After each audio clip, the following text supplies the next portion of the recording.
Hello friends, मैं Aparna Pandey crazy learner में आपका स्वागत करती हूँ। फ्रेंड्स, हम लोग एनसीईआरटी साइंस की क्लास 6 की कवर कर रहे थे और ये जो एनसीईआरटी हम कवर कर रहे हैं ये न्यू एनसीईआरटी है।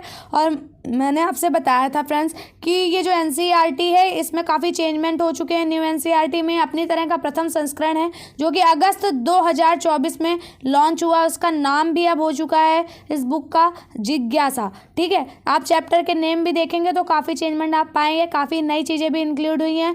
और ये राष्ट्रीय शिक्षा नीति 2020 और राष्ट्रीय पाठ्यचर्या की रूपरेखा 2023 के अनुशंसाओं के अनुरूप तैयार की गई है। इसलिए फ्रेंड्स हम इससे पहले कवर कर रहे हैं जो न्यू एनसीईआरटी है। फ्रेंड्स, अगर इसके चैप्टर्स की बात करें तो चैप्टर 1 अगर हम देखें तो इसमें समरी टाइप में दी हुई है अन्य चैप्टर्स की, तो इस वजह से हम लोग ने इसे नोट्स के माध्यम से कवर नहीं किया है। आप चाहें तो बुक से इसे पढ़ सकते हैं। कॉन्सेप्ट बेस्ड चैप्टर है आपका। और आगे आप देखेंगे तो चैप्टर 2 हम कवर कर चुके हैं, चैप्टर 3 भी कवर कर चुके हैं, चैप्टर 4 भी कवर कर चुके हैं। आज हम चैप्टर 5 कवर करेंगे फ्रेंड्स।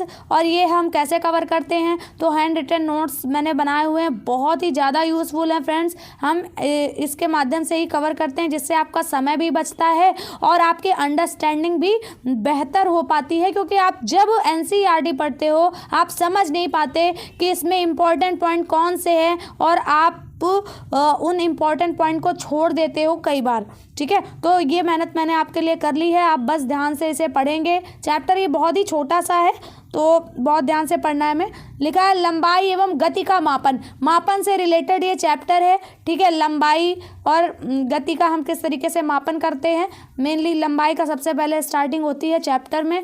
तो एक दीपा नाम की एक लड़की होती है फ्रेंड्स, तो वो क्या करती है, उसको स्कूल की अपनी न्यू ड्रेस बनवानी है मम्मी के साथ। वो जाती है कहीं पर तो उसकी मम्मी 2 मीटर जो है वो कपड़ा खरीदती हैं। तो जब वो देखती दुकान वाले को जो बेचता है कपड़ा, तो वो एक धातु की लंबी छड़ लिए रहता है जिससे वो इसे मापता है। दर्जी के पास जाती हैं तो वो एक अपना फीता लिए रहता है, तो वो दीपा की माप लेता है और उसकी मम्मी बोलती हैं कि इसे 4 अंगुल बड़ा रखना। मतलब वो माप के यहाँ पर लंबाई के कई सारे तरीके देख चुकी है। जैसे यहाँ पर उसने धातु की छड़ देखी थी जिसमें मीटर में मापा गया था। साथ ही साथ उसने अपनी मम्मी को अभी अंगुल कहते भी सुना जो कि लंबाई के बारे में ही बता रही थी कि लंबाई 4 अंगुल बड़ी होनी चाहिए। तो वो अपने फ्रेंड्स के पास जाती है और ऐसे ही बातें करती है। तो ये पता चलता है आपस में बातें करने से कि हाँ, जो शरीर के अंग हैं उनका भी प्रयोग किया जाता है लंबाई को मापने में।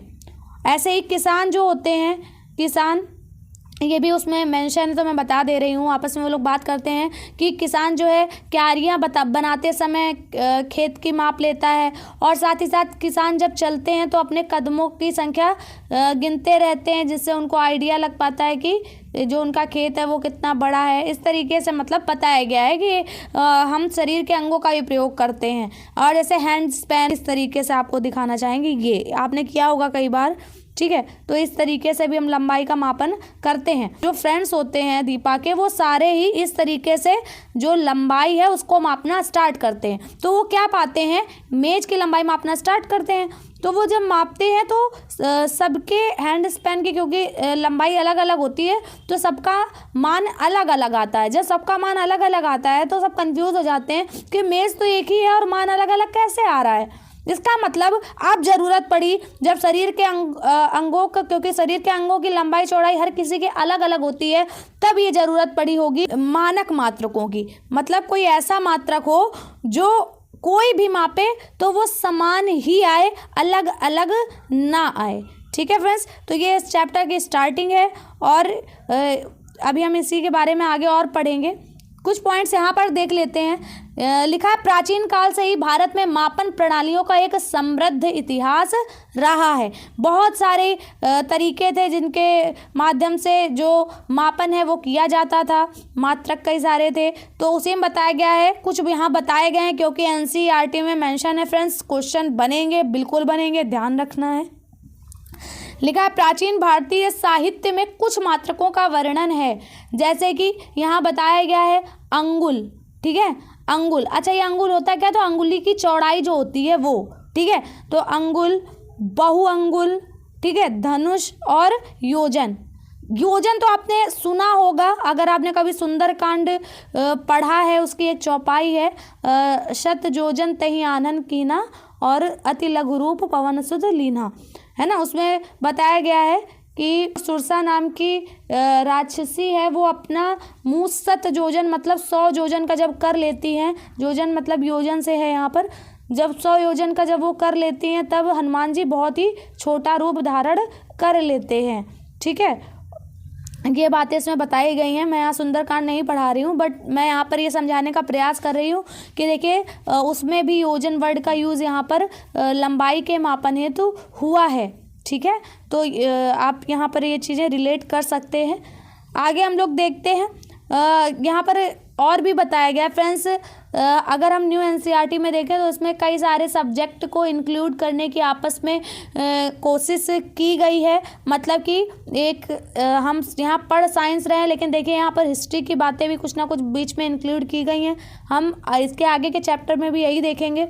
लिखा जैसे सिंधु सरस्वती या जिसे हम हड़प्पा सभ्यता कहते हैं, इसके उत्खनन स्थलों से प्राप्त अनेक वस्तुओं में रेखांकित चिन्ह पाए गए हैं। मतलब ये जो हड़प्पा सभ्यता है, इसके जो स्थल हैं वहाँ से अनेक वस्तुओं में रेखांकित चिन्ह पाए गए हैं। मतलब इससे जो वस्तुएं प्राप्त हुई हैं उसमें कई सारे रेखांकित चिन्ह पाए गए हैं, जो कि ऐसा माना जाता है कि वो पैमाने हो सकते हैं। ठीक है, आगे फ्रेंड्स अगर हम लोग देखें, लिखा है, अच्छा देखिए जैसे आप हमारे देश में हमने ये बात करी कि बहुत सारे पैमाने थे। ठीक है, बहुत सारे जो मात्रक थे। ठीक है, तो ऐसा बहुत सारे देशों में था, हर देश में अलग अलग था भाई, हमारे देश में अलग, किसी और देश में अलग। तो जब यात्रा होना स्टार्ट हुआ, एक देश से दूसरे देश लोग आना स्टार्ट हुए व्यापार के लिए, तब ये समस्या खड़ी हुई कि अब क्या करें, है ना, क्योंकि यहाँ कुछ अलग तरीके से मात्रकों का यूज़ किया जा रहा है, यहाँ कुछ अलग तरीके से। ठीक है, तो अगर हम चीज़ों को बेच रहे हैं तो हमें बहुत प्रॉब्लम हो रही है, साफ सीधी बात है। तो इसमें क्या हुआ कि अब ये देशों ने आपस में मिलकर के सोचा कि हमें इस तरीके की कोई मात्रक प्रणाली बनानी चाहिए जो सेम हो। मतलब कि अगर कोई ये देश है तो वो भी वही मात्रक प्रणाली यूज़ कर रहा है लंबाई के लिए, जैसे मीटर यहाँ पर यूज़ किया जाता है, तो यहाँ भी मीटर यूज़ हो। तब हम मान लीजिए यहाँ से कोई वस्तु यहाँ भेज रहे हैं, तो अगर हम उसमें 2 मीटर यूज़ कर रहे हैं तो इन्हें भी समझ में आएगा। ठीक है, दूसरे देश वालों को भी। ठीक है, क्योंकि उन्हें पता है कि ये मीटर जो है अब ये अंतर्राष्ट्रीय जो प्रणाली है उसका उसमें लंबाई का मात्रक है। तो फ्रेंड्स ऐसा ही यहाँ पर आपस में देशों ने सोचा कि अगर मान लीजिए यहाँ कुछ अलग है और यहाँ कुछ अलग तरीके से, तो कन्वर्जन में काफ़ी प्रॉब्लम होती थी। ठीक है, तो इस वजह से एक ऐसी मात्रक प्रणाली बनाई जाए जिसमें हम लोग को कन्वर्ट ना करना पड़े और सीधे से हम लोग जो व्यापार है वो अच्छे से कर पाएँ। तो इसी वजह से फ्रेंड्स विभिन्न देशों ने एक साथ आकर अंतर्राष्ट्रीय मात्रक प्रणाली अथवा एसआई प्रणाली जिसे हम कहते हैं, इंटरनेशनल सिस्टम ऑफ यूनिट्स का ये संक्षेपाक्षर है एसआई। तो वही लिखा है कि अंतर्राष्ट्रीय मात्रक प्रणाली अथवा एसआई प्रणाली को स्वीकार किया सब देशों ने। ठीक है, इसमें जो यहाँ पर लंबाई है इसका क्या बताया गया है, मीटर। ठीक है, तो यही एसआई प्रणाली में अलग अलग जो राशियाँ हैं, ठीक है, उनके अलग अलग मात्रक बताए गए। जबकि मीटर के अलावा और भी होते हैं, सेंटीमीटर, किलोमीटर, लेकिन अगर एसआई मात्रक पूछा जाए तो उसको हम क्या मानेंगे, मीटर। ठीक है, तो ऐसे हमें ध्यान रख के चलना है फ्रेंड्स। तो लंबाई को मैंने बताया कि पहले हैंड स्पैन या बालिस्त का यूज़ करके भी हम लोग लंबाई निकालते थे, लेकिन क्योंकि ये मानक नहीं है, मानक मात्रक का मतलब सिर्फ इतना होता है फ्रेंड्स कि जो कोई भी मापे तो वो सेम ही रहे, मतलब चेंज ना हो। जैसे अगर हम हैंड स्पैन का यूज़ करेंगे तो हो सकता है मेरा हैंड स्पैन अलग हो, आपका अलग हो। ठीक है, तो आपको डिफरेंस वहाँ पर देखने को मिलेगा। कोई बच्चा माप रहा है तो उसका हाथ छोटा होगा, बड़ा माप रहा है तो बड़ा होगा उसका हाथ, तो इसमें अंतर आपको देखने को मिलेगा। लेकिन मानक मात्रक वो होते हैं जो सेम रहते हैं। ठीक है, और एसआई मात्रक जो अंतर्राष्ट्रीय स्तर पर स्वीकार किए गए हैं। ठीक है फ्रेंड्स, तो ये आपको ध्यान रख के चलना है, ध्यान रखना है। 1 मीटर इक्वल टू 100 सेंटीमीटर यहाँ पर दिया गया है, आपको पता भी होगा। और 1 सेंटीमीटर में कितने mm होते हैं, 10 mm होते हैं। और वहीं अगर हम इसका उल्टा करें कि 1 mm में कितने सेंटीमीटर होते हैं, तो 1 mm में 0.1 सेंटीमीटर। ठीक है, 1 mm इक्वल टू 1/10 सेंटीमीटर आएगा, और इसको ही हम 0.1 कह सकते हैं। फ्रेंड्स मैथ की क्लास मैंने स्टार्ट की है, उसमें जब मैं ये मात्रक पढ़ाऊँगी बहुत पूछा जाता है, ठीक है। इनसे रिलेटेड क्वेश्चन जो हमारे हैं काफ़ी पूछे गए हैं, किलोमीटर, सेंटीमीटर, कन्वर्जन, तो ये सब मैं पढ़ाऊँगी आगे। अगर आप नहीं देख रहे हो, आपकी मैथ बहुत ही वीक रही है हमेशा से, तो आप मेरे मैथ का बैच देखिए, बहुत ही इम्पॉर्टेंट है। और आगे मैं इसमें ये भी पढ़ाने वाली हूँ क्योंकि इनसे क्वेश्चन काफ़ी बने हैं KVS PRT एग्ज़ाम की, अगर हम बात करें मैथ्स वाले पोर्शन में, ठीक है फ्रेंड्स। एक और बात यहाँ पर दी गई है, इंच और फुट की बात की गई थी, तो 1 इंच इक्वल टू कितना होता है, 2.54 सेंटीमीटर, ध्यान रखना है ये भी, ठीक है। आगे हम लोग देखेंगे, यही बताया गया है कि जब हम बड़ी लंबाई का मापन करते हैं तो हम किसका यूज़ करते हैं, किलोमीटर का यूज़ करते हैं। 1 किलोमीटर इक्वल टू 1000 मीटर होता है, ठीक है फ्रेंड्स। ये बात आपको ध्यान रख के चलनी है। यहाँ पर कुछ पैमाने दिखाए गए हैं कि पैमाना रखने की सही विधि क्या होती है जिससे हम सही लंबाई माप सकें। तो अगर मान लीजिए येलो वाला है, इसके हमें मापन करना है, तो हम इस तरीके से नहीं रखेंगे, टेढ़ा नहीं रखते, सीधा रखते हैं। फिर यहाँ पर ये बताया गया है कि आँख की स्थिति सही कौन सी होनी चाहिए, किसे हमें सही मानना चाहिए फ्रेंड्स। तो देखिए यहाँ पर, एक मिनट, हाँ, ये ख स्थिति जो है बिल्कुल इसके जस्ट ऊपर, इतनी ही लंबाई हमें इसे माननी चाहिए इसकी। तो यही बताया गया कि आँख की सही स्थिति ख है। आगे यहाँ पर बताया गया है कि टूटे किनारे वाले, मतलब मान लीजिए कि यहाँ से ये किनारा यहाँ पर टूटा है, 0 यहाँ पर शो नहीं हुआ है, यहाँ से टूट गया है, ऐसे होना चाहिए था यहाँ से इक्वल, लेकिन नहीं हुआ, तब भी हम कैसे माप सकते हैं, तो हमें इधर का छोड़ देना है। फिर 1 से लेकर के यहाँ तक हमने मापा, इसको जहाँ तक ये गया यहाँ तक हम माप लेंगे और फिर उसमें माइनस कर देंगे। जैसे यहाँ पर 10 पॉइंट, एक मिनट थोड़ा सा इसको जूम करके देखते हैं कितना आ रहा है। तो इसमें आ रहा है 10.123 10.4 आ रहा है, लेकिन क्योंकि हमने 1 से स्टार्ट किया, 0 से नहीं स्टार्ट किया, तो हम इसमें 1 माइनस करके करेंगे तो रियल इसकी जो लेंथ है वो आएगी 9.4, ठीक है फ्रेंड्स। ये छोटे छोटे पॉइंट्स हैं, अगर आप सीख भी लोगे तो कोई दिक्कत नहीं है, ज़्यादा टाइम आपका नहीं वेस्ट हो रहा है। लिखा है यहाँ पर, दृष्टि बाधित विद्यार्थी जो होते हैं वो लंबाई का मापन करने के लिए उभरे अंकन बिंदु, मतलब ये जो अंकन बिंदु जो यहाँ पर दिख रहे हैं ये सब उभरे हुए होते हैं, ठीक है। उभरे अंकन बिंदु वाले पैमाने का प्रयोग करते हैं जिन्हें स्पर्श से महसूस किया जा सकता है। फ्रेंड्स जो भी दृष्टि बाधित लोग होते हैं तो वो उभरे अंकन वाले चीज़ों से ही पढ़ पाते हैं, क्योंकि वो हाथ जब लगाते हैं तो वो उभरा हुआ होता है, तो उससे वो समझ पाते हैं, ठीक है, क्योंकि उन्हें दिखाई तो दे नहीं रहा होता है। आगे हम लोग देखेंगे मापन का जो परिणाम आता है। मान लीजिए आपने कोई वस्तु मापी, जैसे अभी हमने मापा था तो ये 10.4 कितना था, सेंटीमीटर था। तो हमने एक तो ये 10.4 लिखा और एक लिखा हमने कि मापन का मात्रक जो लिया है वो लिखा, मतलब या तो एक अंक लिखा है और साथ ही साथ यहाँ पर मापन का मात्रक कुछ भी हो सकता है। सेंटीमीटर में माप रहे हो तो सेंटीमीटर हो सकता है, मीटर हो सकता है, किलोमीटर हो सकता है। कोई चीज़ अगर आप तौल रहे हैं तो किलोग्राम हो सकता है, ग्राम हो सकता है ना। मतलब दो इसके मापन का जो परिणाम आता है उसमें 2 भाग होते हैं, एक तो अंक होता है, एक होता है मापन का मात्रक, ठीक है। और इन्हें हम जब भी लिखते हैं, जैसे मान लीजिए अभी हमने लिखा 10.4, जब भी लिखें तो इसे ऐसे नहीं लिखना है कि 10.4 सेंटीमीटर, ऐसा नहीं, गैप होना चाहिए दोनों के मध्य में। ये बात NCERT में फ्रेंड्स मेंशन है, याद रख के चलनी है, बीच में गैप होना चाहिए, ठीक है। फिर एक और बात बताई गई, किलोमीटर को हम संक्षेप में km, लेकिन km ऐसे, ठीक है, km, फिर मीटर को m से, ठीक है, सेंटीमीटर को cm से और मिलीमीटर को mm से शो करते हैं। फ्रेंड्स ये जो सारे लेटर होते हैं, ये सारे ही लेटर आपको ध्यान रखने हैं, स्मॉल लेटर होते हैं, छोटे अक्षर होते हैं। ये बात मेंशन है कि जब किसी सेंटेंस के स्टार्टिंग में आएंगे तब भले आप बना सकते हो, लेकिन वैसे आपको ध्यान रखना है कि ये सारे लेटर आपके स्मॉल ही रहेंगे, मतलब KM ये भी स्मॉल। और एक और बात, जो हम लोग पॉइंट लगा देते हैं वो पॉइंट भी गलत होता है फ्रेंड्स, पॉइंट नहीं लगाना होता है, हमें बस ऐसे ही K और M इस तरीके से बिना पॉइंट लगा करके लिखना होता है, वो सही होता है, ठीक है। ये भी मेंशन है, ये सारी बातें ध्यान रखनी है, वो क्वेश्चन पूछा जा सकता है इससे, ये सारी बातें हमें ध्यान रखनी है। फिर आगे लिखा है मात्रकों व उनके संकेतों के बहुवचन भी नहीं होते हैं, मतलब किलोमीटर्स जो हम लोग ऐसे करके शो करते हैं ये भी रॉन्ग होता है, ऐसे नहीं यूज़ करना होता है। ठीक है, एस कभी भी ऐसे लगाते नहीं हैं बहुवचन के लिए, क्योंकि मात्रकों व उनके जो संकेत होते हैं, जैसे ये संकेत हो गया, इनके कभी भी बहुवचन नहीं होते हैं। ये लिखा है, ध्यान रखना है आपको। किसी वक्र रेखा या हम बोलें कर्व्ड लाइन, ठीक है, कर्व्ड लाइन जो होती है उसका मापन हम कैसे करेंगे, तो लचीले फीते का यूज़ करके या धागे का यूज़ करके। जैसे मान लीजिए आपको कोई पेड़ है, उसका अगर आपका तना है तो वो गोलाई में होता है, कर्व होता है, ठीक है, तो आप कैसे मापन करोगे? क्या आप एक सीधे फीते वाले जो मापक छड़ होती है, क्या उससे आप कर पाओगे? नहीं कर पाओगे। जो लचीला फीता होता है, जैसे जो दर्जी के पास होता है, उसको यूज़ करके हम इसकी लंबाई का मापन कर सकते हैं, या हम धागे का यूज़ करके भी वक्र रेखा की लंबाई माप सकते हैं।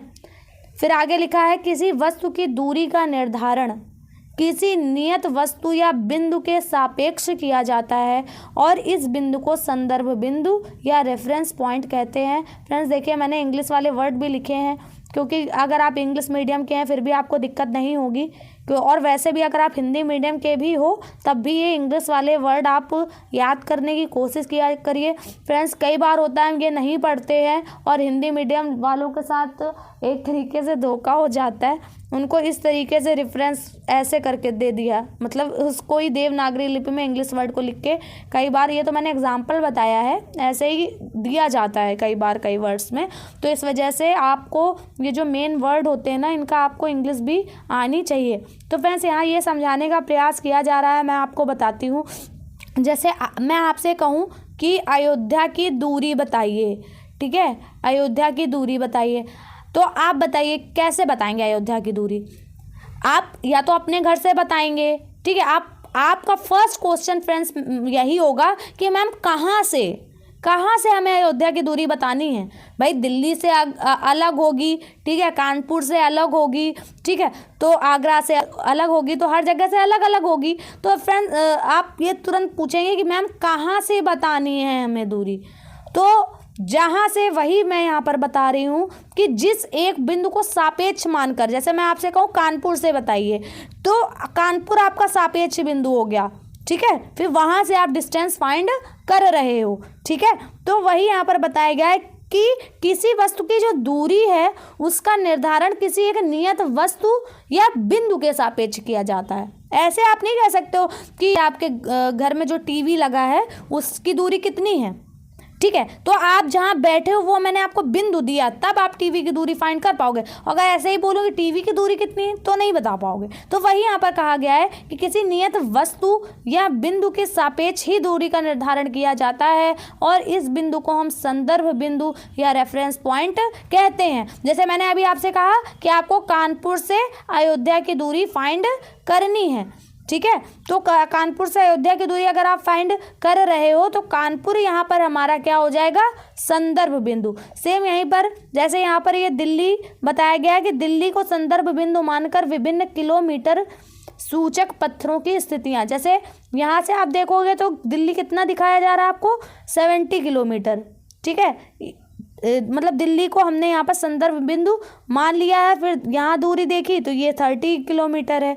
तो इस तरीके से, और ये जो पत्थर लगे होते हैं फ्रेंड्स, इनको हम सूचक पत्थर कहते हैं। ये भी बात हमें ध्यान रख के चलनी है। यहाँ NCERT में देखा गया है, वहाँ पर बताया गया है कि जो बच्चे हैं वो कबड्डी कोर्ट बना रहे हैं और उन्होंने ये देखो ये पॉइंट जो है ये संदर्भ बिंदु माना है और इसी को मान करके वो ऐसे लंबाई में बना रहे हैं, ठीक है। और इसमें ये भी बताया गया है कि कबड्डी कोर्ट को मापने के लिए ज़्यादा लंबाई वाले फीते की आवश्यकता होगी। आगे देखिए, कोई वस्तु गति में तभी कही जा सकती है जब किसी संदर्भ बिंदु के सापेक्ष उसकी स्थिति समय के साथ परिवर्तित होती है। फ्रेंड्स कोई भी वस्तु हो, अगर आपको देखना है कि ये गतिमान है या नहीं, तो आप क्या देखोगे? मान लीजिए कोई वस्तु यहाँ पर है, ठीक है, यहाँ पर कोई वस्तु है, अब आपने 1 मिनट बाद या 1 सेकंड बाद या 2 सेकंड बाद देखा वो वहीं पर ही है, तो आप क्या कहोगे कि ये गतिमान नहीं है। 2 मिनट आप देखोगे, अगर वो वहीं पर ही है तो गतिमान नहीं है, लेकिन अगर ऐसे बढ़ गई, यहाँ पर पहुँच गई, तो हम क्या कहेंगे? वो गतिमान है, ठीक है। तो ये तो पता ही होगा आपको, जब कोई वस्तु गति में तभी कही जा सकती है जब किसी संदर्भ बिंदु के सापेक्ष, मतलब यहाँ भी हमें कोई बिंदु मानना पड़ेगा, ठीक है, उसके सापेक्ष उसकी स्थिति में समय के साथ परिवर्तन होता है। यदि किसी संदर्भ बिंदु के सापेक्ष किसी वस्तु की स्थिति में समय के साथ परिवर्तन नहीं होता, वहीं पर ऐसे टिकी रहती है, तो वह वस्तु स्थिर मानी जाती है। ठीक है फ्रेंड्स, यहाँ पर एक बात बताई गई है कि जो दीपा है वो बस में बैठी है, उसमें यात्री भी बैठे हैं, तो वो यात्रियों को देखती है जब अंदर, तो वो देखती है तो गतिमान है नहीं है, तो सब बैठे हुए ही हैं, इनकी स्थिति में भी कोई परिवर्तन नहीं हो रहा है, तो क्या ये गतिशील है। फिर वो बाहर देखती है, तो बाहर की वस्तुओं से जब कंपैरिजन करती है तो बाहर की वस्तुएं, तो आप देखोगे कि वस्तुएं निकलती जा रही हैं, मतलब वस्तुएं पीछे छूटती चली जा रही हैं और गाड़ी आगे बढ़ती चली जा रही है, तब उसको गति समझ में आ रही है, उसको समझ में आ रहा है कि हाँ स्थिति में परिवर्तन हो रहा है। तो उसमें यही बताया जा रहा है कि स्थिति में परिवर्तन हो रहा है या नहीं, कोई वस्तु गतिशील है या नहीं, ये संदर्भ बिंदु को देख कर ही हम बता सकते हैं। जैसे अगर अंदर के व्यक्तियों को, बस के अंदर के व्यक्तियों को हम संदर्भ बिंदु मानेंगे तो अब तो वो गतिशील आपको नहीं दिखाई देंगे, लेकिन अगर आप बाहर की वस्तुओं को संदर्भ बिंदु मानेंगे तब आपको लगेगा कि जो बस है वो क्या है, गतिशील है। यही यहाँ पर बताया गया है। ठीक है, यदि दीपा स्वयं या बस को संदर्भ बिंदु मानती है तो यात्री स्थिर दिखाई देंगे उसको। ठीक है, यदि वह बस से बाहर की वस्तु जैसे एक भवन को संदर्भ बिंदु मानती है तो यात्री उसको यात्री और जो बस है वो गति में दिखाई देंगे। ठीक है फ्रेंड्स, तो ये यहाँ पर बताया गया है, थोड़ा समझने की कोशिश करिएगा।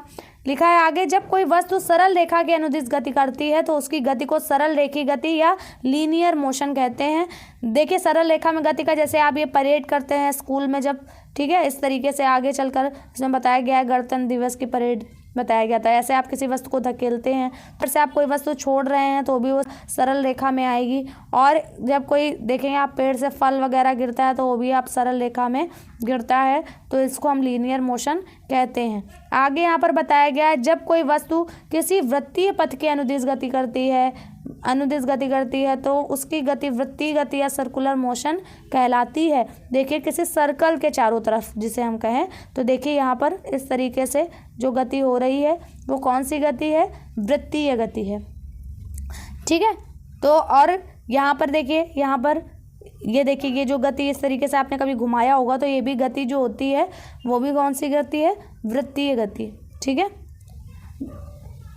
ये आपको समझ करके चलना है। आगे देखिए, जब कोई वस्तु किसी नियत स्थिति के इधर उधर गति करती है, जैसे यहाँ पर आप इस तरीके से लटकाइए और फिर इसको इस तरीके से, मतलब यहाँ से ऐसे धक्का देंगे, यहाँ जाएगा और फिर ऐसे ऐसे ऐसे, ये इस तरीके की जो गति होती है उस गति को हम कहेंगे दोलन गति या ऑसिलेटरी मोशन। ठीक है फ्रेंड्स, जैसे झूले में जो गति होती है, मतलब एक माध्य स्थिति होती है उसके एक इस तरफ और फिर इस तरफ, ठीक है, इस तरह से जो गति होती है वो कौन सी गति होती है, वो होती है दोलन गति या ऑसिलेटरी मोशन। ध्यान रख के चलना है। फिर आगे बताया गया, यदि कोई वस्तु एक निश्चित समयांतराल के बाद अपनी गति दोहराती है, ठीक है, तो उसकी गति आवर्ती गति कहलाती है या पीरियोडिक मोशन जिसको हम बोलते हैं। ठीक है फ्रेंड्स, पीरियोडिक इन नेचर जिसे हम बोलते हैं, मतलब कि जैसे कि आप झूले वाली ही गति देखो, ठीक है, तो ये एक तरफ ऐसे जाएगी फिर ऐसे जाएगी, फिर ये रिपीट होती है।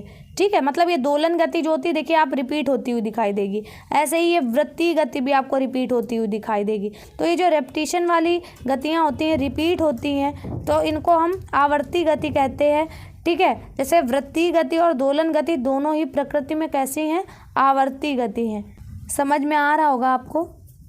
यहाँ पर देखिए कुछ एग्जाम्पल शो हुए हैं, यहाँ आप देखोगे तो ये जो गति आपको दिखाई दे रही है तो ये देखिए सरल रेखीय गति है। ठीक है फ्रेंड्स, ये देखिए ये सर्कल में आप ऐसे ऐसे जा रहे हो तो ये कौन सी गति है, वृत्तीय गति है। फ्रेंड्स यहाँ मैं थोड़ा सा क्लियर करना चाहती हूँ, एक वृत्तीय गति होती है और एक होती है वक्रीय गति।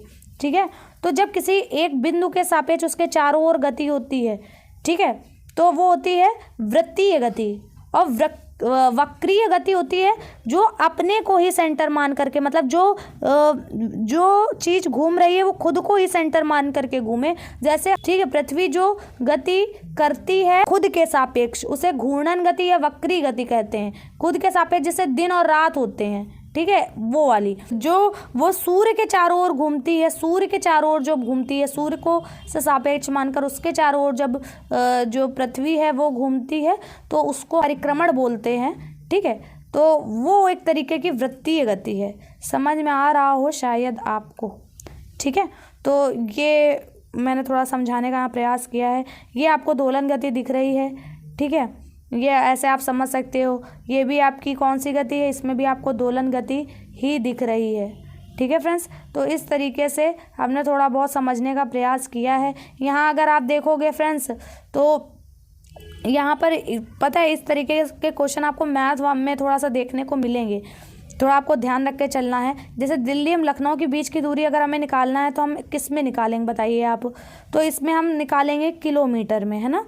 फिर यहाँ देखिए आगे सिक्के की मोटाई, रबड़ और या इरेज़र की लंबाई, विद्यालय के मैदान की लंबाई। तो समझिए यहाँ पर हमें किस में देखिए, यहाँ पर अगर आपको रबड़ या इरेज़र की लंबाई निकालनी है तो ये आप सेंटीमीटर में कर सकते हो, क्योंकि सिक्के की मोटाई तो इससे भी कम होगी, उसको हम एमएम में करेंगे। ठीक है, और विद्यालय के मैदान की लंबाई हम किस में कर सकते हैं, हम उसे मीटर में कर सकते हैं। तो फ्रेंड्स इस टाइप के क्वेश्चन भी मैथ वाले पोर्शन में आपको देखने को मिलेंगे केवीएस पे आरटी एग्ज़ाम में। बहुत ही बेसिक होते हैं, लेकिन थोड़ा आपको समझ के चलना है। फ्रेंड्स अगर आपको मेरा वीडियो पसंद आया है तो कमेंट ज़रूर करिएगा, और इस तरीके हम अन्य चैप्टर जो है वो भी कवर करने वाले हैं। चलिए मिलते हैं हम लोग नेक्स्ट वीडियो में, तब तक के लिए जय श्री राम।